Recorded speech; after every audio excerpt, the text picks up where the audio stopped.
Let's talk 5-MeO-DMT and BUFO as we continue our Facilitating and Preparing Safely series. Today, I want to talk about something that often gets overlooked, right? Especially in the psychedelic work, and it's integration and why it's actually more important than the experience itself. Obviously, the experience is important because the experience is what you're going to integrate. But if you think of psychedelic experiences like a seed, right? The moment of insight, the vision, the breakthrough, that's the seed.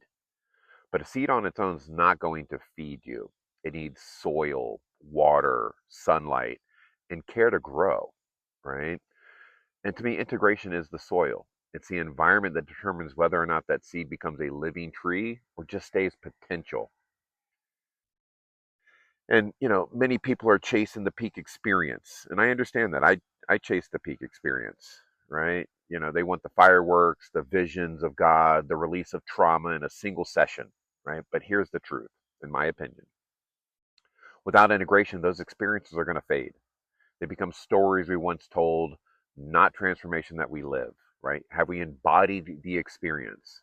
And so integration is where the experience actually takes root in your nervous system, in your relationships, and your daily choices. Again, you've embodied the experience. It is now part of who you are. And this is especially important for facilitators to understand. In my opinion, our role isn't just to hold space for the moment of the medicine, is to guide participants in tending their soil afterwards.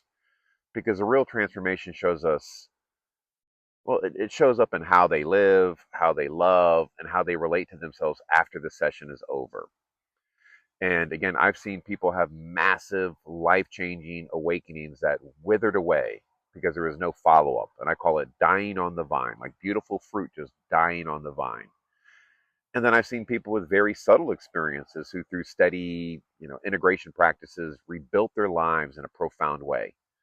So it's not how big the seed looks, it's how well it's nurtured, how well it's cared for. And so when we talk about facilitating safely, we have to remember the experience is just the beginning. It's just the seed, the real work, the lasting change. This happens in the integration. And that's where the soil, where the seeds of awakening can grow into a new way of being this embodied experience. So the question I like to ask or pose to you maybe isn't just what did you experience? The deeper question is how are you living differently because of it?